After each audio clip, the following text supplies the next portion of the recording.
Hi everyone, Dr. Jordan here. Thank you for joining me. Today's video is all about how to relieve sciatica when you have a really bad case of it. So sciatica is that kind of nerve-like electric sensation that moves from your glute, your hips, down your leg, and just feels like that electric sensation. Oftentimes, the stretch that is provided to people looks a lot like this. It's a stretch for the piriformis muscle. However, the issue with that one is that if you have an exaggerated form of sciatica, that can actually make your sciatica worse. You might have a flare-up because the muscle will react to the stretch. So what we want to do today is tone it down and kind of take it in baby moves. Today's little mini flow is something you can do in your bed if you wake up and it automatically hits you and you just can't get up moving, or you can get down on the ground. If you can, I would encourage you to use the ground because it is a more stable support. But again, if you need to stay in bed and do this in the morning before you get up, perfectly acceptable. All right, so you will need either a block and a strap or a thick pillow and a blanket or a towel. So what we'll do is we'll start on our back. And what I want you guys to start with is untuck your pelvis so that you're spreading your low back out against either your mattress or the floor. And focus on feeling that sensation of the low back just entirely melting and releasing into the floor. The more you can untuck your hips, the more space you'll find in the low back, and that'll help encourage a deeper surrender or relaxation. When we do this, that element of surrender is really trusting the sensation of gravity. Really trusting that the floor is almost saying like, hey, I got you.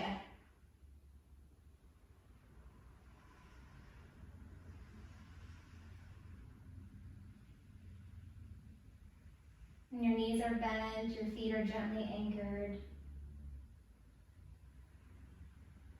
And as you relax, you'll feel your low back melt further and deeper into the ground.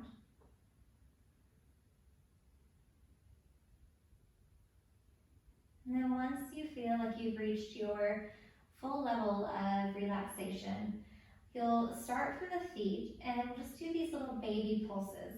So really you're just focused on kind of shimmying or pulsing your low back and your pelvis. If you notice that your head and your shoulders are moving like this, you're moving too hard.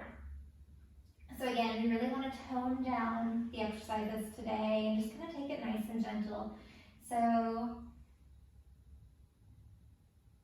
focus on just driving the feet from the feet, through the legs, into the hips, and just gently rock up and down.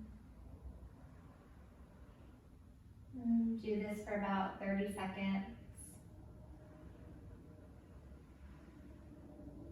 Good.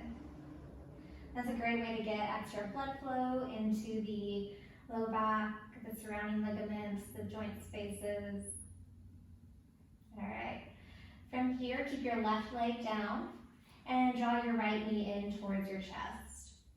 We're going to move with breath here.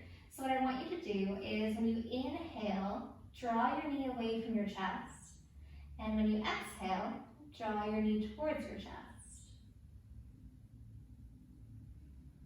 We'll do this about 6 times on each side.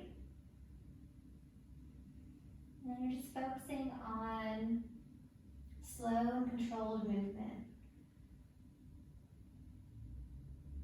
If the full range of movement is too much for you for where you are currently, then just back it down. Just do baby motions. So maybe 25% to 50% of the range of motion.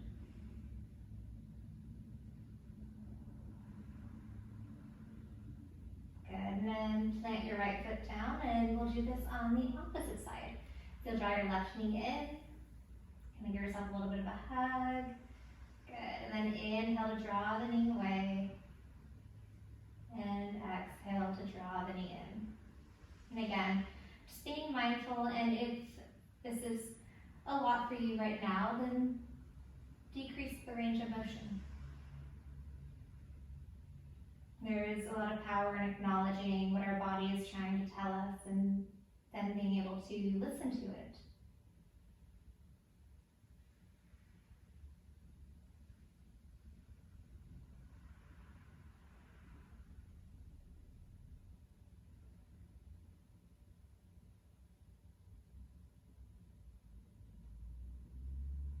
And then you can plant both feet down. Just take your feet wider than about hip width apart, and windshield wiper your legs gently back and forth. Dropping the knees one way, dropping the knees the opposite way.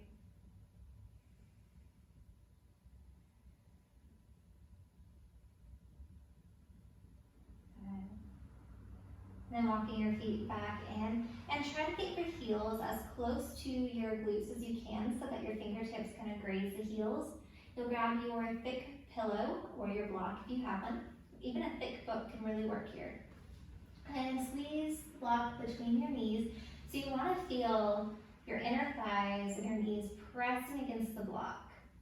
You might even notice, if you're mindful enough, that you find a little more space in the low back, right where your sacrum is, which is that triangular shaped bone at the base of your spine. When we squeeze the block, our hip bone is going to flare out and open, which gives that SI joint a little bit of space.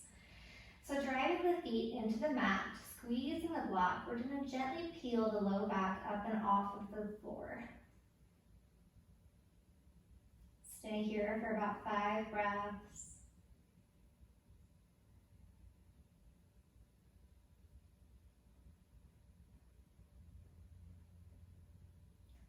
Gently lower down with an exhale. I'll do that 2 more times, slow and controlled. Inhale to lift the hips. Make sure the inner thighs are engaged. Feet are rooted and grounded into the floor or the mattress.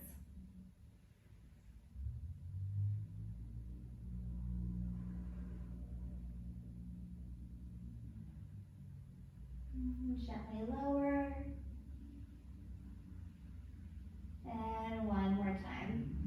Inhale, lift. And you don't have to go to the full expression of the pose, but just like we did, if you want to do about halfway range of motion, or 3/4, or all the way, give yourself the opportunity to honor your needs.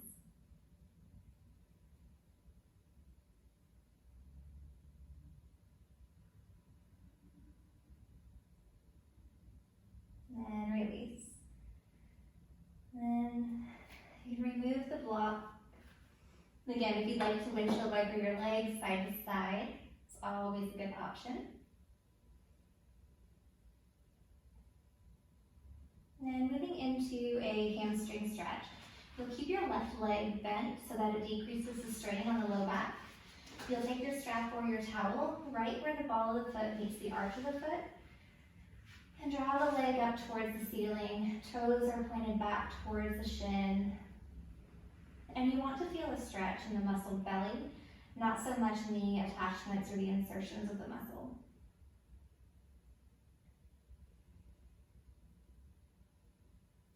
You hang out for about 30 to 45 seconds.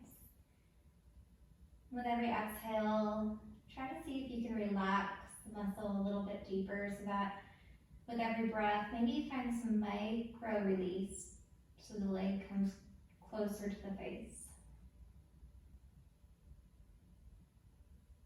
From here, after about 30 seconds, you can draw your leg across the body about 25 to 30 degrees. And you'll find a nice stretch this time on the outside of the leg where your IT band or your TFL hits. Oftentimes, if our IT band is tight, it can create a myriad of trouble for our hips or our knees. And it's often an area that we forget to stretch.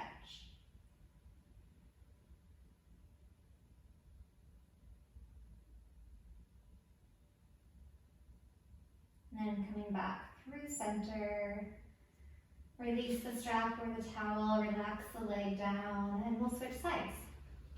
Left leg comes up. Hook the strap at the bottom of the foot. And again, find a position with the toes pointed back towards the shin. Nice stretch in the back of the leg. The more you actually point your toes back towards your shin, the more you'll also feel a stretch in your calf. So you gotta get that bonus, the double stretch. Good, and we'll draw the leg across the body, feeling the stretch on the outside of the leg, down the IT band.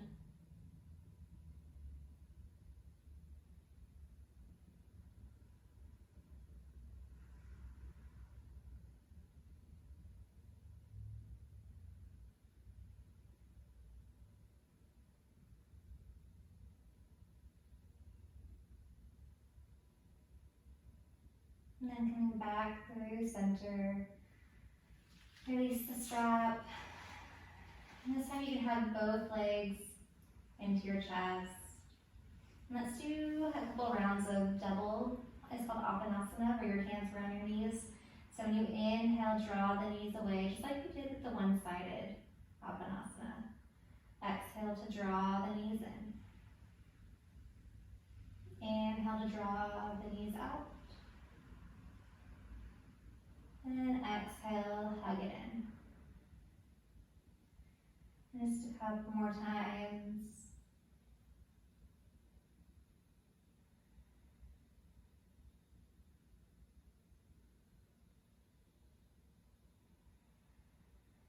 Maybe rock and roll side to side.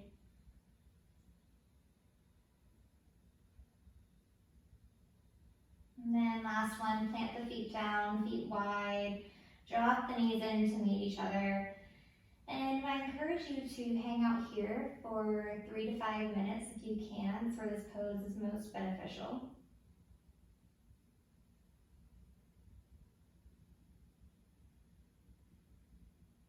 All right, guys. So after your 3 to 5 minutes, feel free to gently roll to one side and push yourself up. So that is a very quick, very gentle way to help with any sciatic symptoms that you may be having. And there are many more ways to more deeply stretch the piriformis muscle, but sometimes the baby steps are often much more kind on us, and our body tends to react better. So it was a pleasure sharing this with you, and as always, I will catch you all soon. Namaste.